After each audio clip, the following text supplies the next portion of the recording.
Welcome back to Seasons. In our debut episode last week, we learned about the formation of rugby football in Hamilton.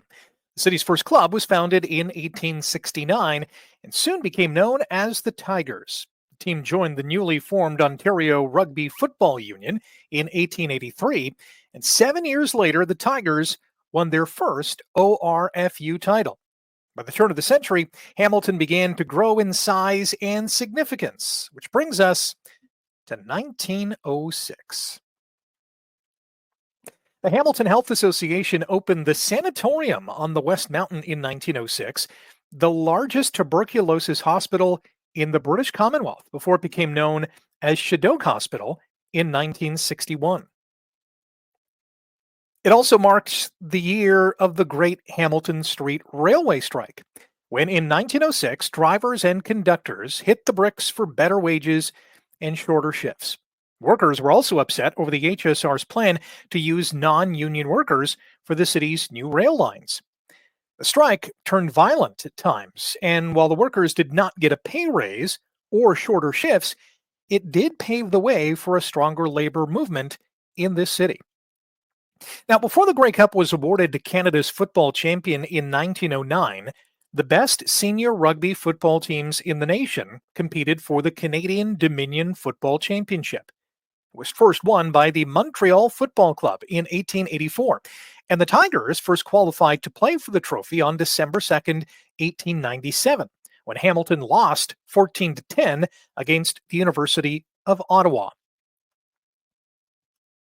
The Tigers went 6-0 in 1905, but they were barred from playing for the Dominion Championship by the Canadian Rugby Union after Hamilton refused to travel to Ottawa to play the Rough Riders of the Quebec Rugby Football Union. The Toronto Varsity Blues ended up beating Ottawa 11-9 in the final. So in 1906, the Canadian Rugby Union told the Tigers that if they wanted to compete for the Dominion Championship, they would have to beat the Quebec champion playing Quebec rules and beat the Canadian intercollegiate champs playing college rules. At the time, Hamilton and the rest of the OFRU played using Burnside rules, which dramatically changed the game from rugby style to a form of the gridiron game that we enjoy today. Burnside rules reduced the number of players on the field from 15 to 12, allowed 6 players on the line of scrimmage instead of 8, and incorporated the two biggest changes to the sport up to that point.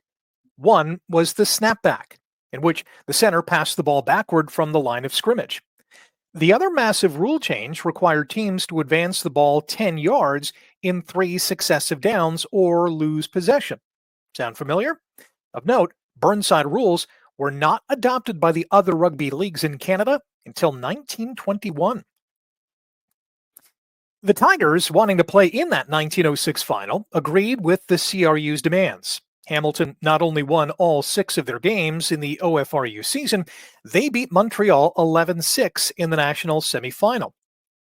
And on December 1st, 1906, Hamilton traveled to McGill University for the Dominion Championship. And again, playing by their rulebook, the Tigers mauled the McGill seniors 29-3. Was Hamilton's first ever National Rugby Football Trophy. In 1907, Hamilton left the OFRU for the IRFU, the Interprovincial Rugby Football Union, joining the Toronto Argonauts, Ottawa Rough Riders, and Montreal Winged Wheelers. The league later became known as the Big Four and eventually transformed into the East Division when the Canadian Football League was formed in 1950s. Coming up next Tuesday on the Fifth Quarter Show Seasons, football teams across Canada have a new trophy to aim for, and Hamilton plays a big part in it. Also, join me every Thursday during the off-season for the Fifth Quarter Show Legends, as we learn more about Hamilton's best and brightest football icons. You're not going to want to miss this week's edition, and you can find the premiere episode on this channel. Thanks for watching. I appreciate a like. Please subscribe and tell your friends. Until next time, Oski Wee Wee.